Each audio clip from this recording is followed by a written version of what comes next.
All right, gang, I'm back. I'm back for part two. Um, I'm going to share now with you my experience with Andy Garcia and Kurt Russell.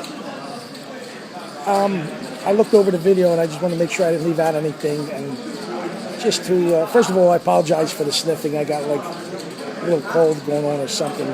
I swim a lot, so sometimes with my nasal in the water, sometimes I just have the sniffles. But just to fill in a couple of things so you understand. If you have any questions, you can always ask them and I'll answer them. But I guess you're wondering how I got Ray Liotta's address. This particular time with him, back in the late 70s, early 80s, my father would be in a committeeman and have a lot of political friends. I used to work at the City Hall Annex, the voter registration, 6 months at a time. So I knew that if you're a registered voter, you can go anytime you want. And I know back then, I don't know about now, there might be some stalking laws put into place to stop guys like me stalking movie stars, if you want to call it stalking. But back then, I knew that you can go to the City Hall Annex and pull out a binder, a certain ward division, and if somebody was registered, there's their public information, their address, whatever. So I did that in this case. I went to wherever I had to go. I forget where it was. It wasn't a city hall, but it was somewhere where public records were, and I found Ray Liotta's address. That's how I found his address. And that's how I found him. The way I found Andy Garcia's address was, I have a friend here I'm still close with today also. Remained friends with him. He was our next door neighbor where I lived in Hollywood. And he was a prop master on films. And one day I'm with we're having lunch, and they're between, they work on movies. My one friend was a prop master, another guy was a grip. And they were talking about locations where they did a movie, a commercial, and one mentioned, where Kurt Russell lived in Pacific Palisades, and another one mentioned where Andy Garcia lived in Toluca Lake. So here it is, and this is 1994. And again, I had no literary agent. And that's a whole nother story because I wind up getting a literary agent. But I find out where Andy Garcia's live, and I'll never forget this. It was a Friday afternoon. It was late in the afternoon. And I decided I'm going to go to his house. And he lived in a beautiful, beautiful an estate, probably a mansion. And I pull up to the gate. And again, well, not like Ray. Ray had a regular home he could walk up to. I ring the buzzer, and there's the camera and the intercom and everything. And I'm here with no permission. And what I'm about to tell him was an outright lie. So I ring the buzzer, and instantly when he says, "Hello, who is it?" I recognize his voice. I have so many stories. I mean, being with celebrities and movie stars, I have never, ever have addressed them as Mr. or Mrs. If it was Andy, how you doing, Andy? If it was Ray, how you doing, Ray? I could tell you a great story about me. Happened to be in the company of Frank Sinatra and Barbara Marx, way of being with Guy Marx, the famous and legendary comedian out of South Philly, who took me to dinner one time, and in Frank Sinatra's presence and Barbara Marx, that's the only time I said Mr. and Mrs. So, but the buzzer rings, and it's his voice, and he says, "Who is it?" I go, "Andy." I said, "My name's Al," and like I said, what I'm about to tell him is a lie. I go, "I just came back from Katie Face Production down Tony Danza told me to bring the screenplay to you, something you might be interested in." Now I'm lying, but how's he supposed to know?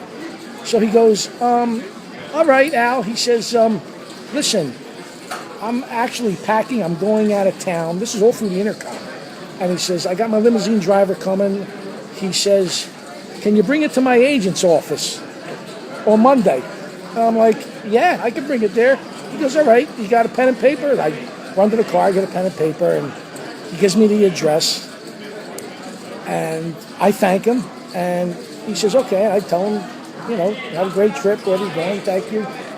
And Monday morning, bright early, I bring it to the agent's office. I'll never forget these names. They're etched in my mind for life. The name of the agent was Clifford Stevens. And I go there, and it's early morning. I mean, I'm there first thing. And I go into the office, and an assistant comes out to address me, young kid, and let's just call him, I forget what his name was, but let's just say his name is John. We'll call him John. And I introduce myself to him, and I tell him that I was at Andy Garcia's house on Monday, and he told me to bring the screenplay to Clifford Stevens, his agent. So here it is. So he's like, okay, he takes it, no problem. I leave. You got to, and just to fast forward a little bit, this young kid, he was flustered. You could tell he just got there. He had, he was rushing around. I could tell it was bedlam for him. And this means something because I'm going to explain what happens and why it happened in a few minutes. Later that day, I'm out, and at the time I'm living with my aunt, and she's in her 80s, and I would call the house to check on her.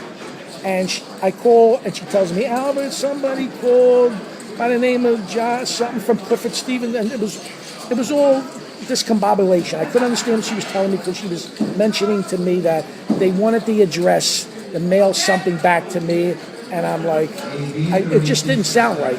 And being she was up in age, and I don't know, I just go back to the house, and she took a phone number, and it was the Clifford Stevens office. It was the assistant that called. I can't imagine why he's calling me. I call him back, and he gets on the phone and said, John, this is Al Barbieri. I said, my aunt tells me you called the house. You wanted an address to mail a screenplay back to me? He went, yes, Al. He says, I talked to Clifford Stevens, and he said no one went to his house, and he told nobody to come here and bring a screenplay. I said, John, excuse me. I said, I did not tell you that.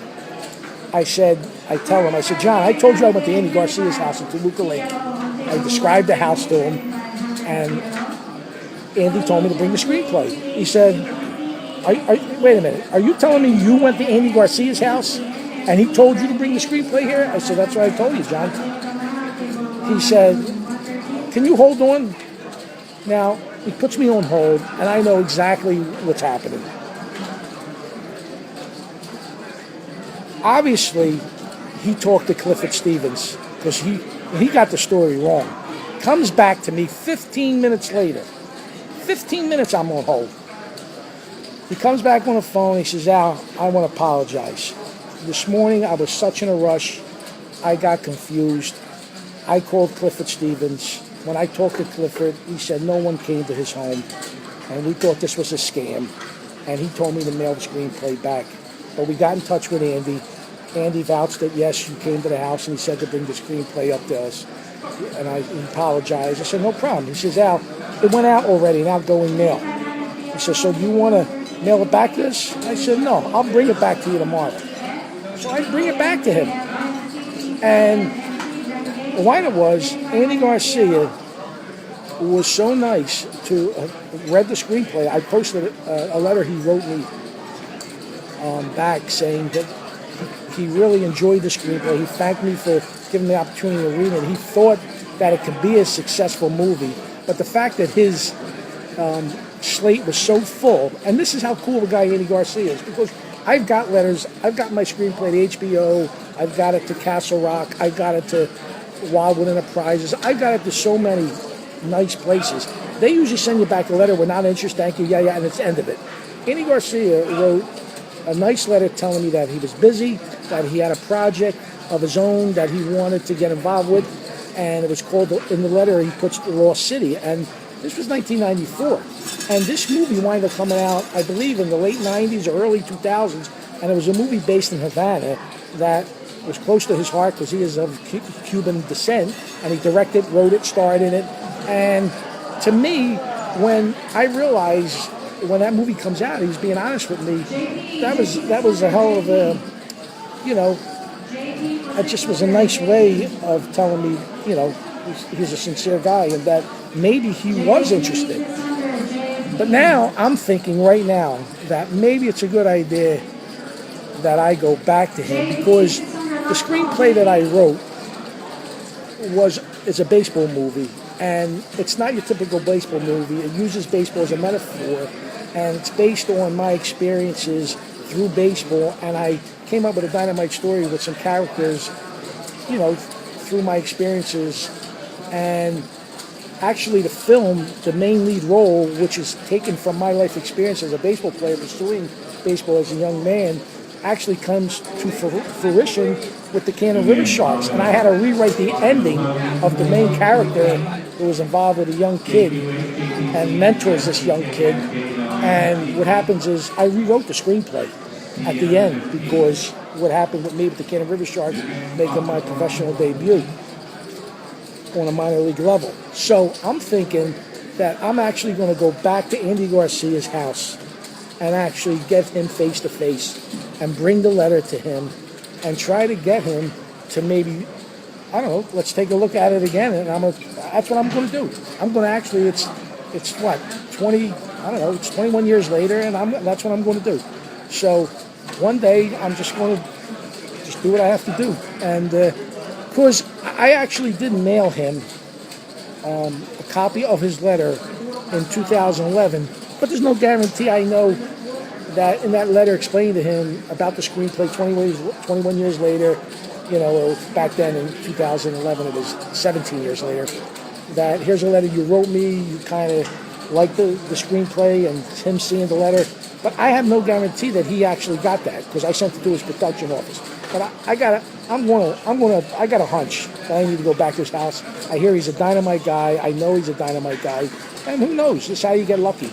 So let me end this video, and I'll just tell you on the next video my Kurt Russell experience. It was nothing dramatic, but it was pretty cool. All right.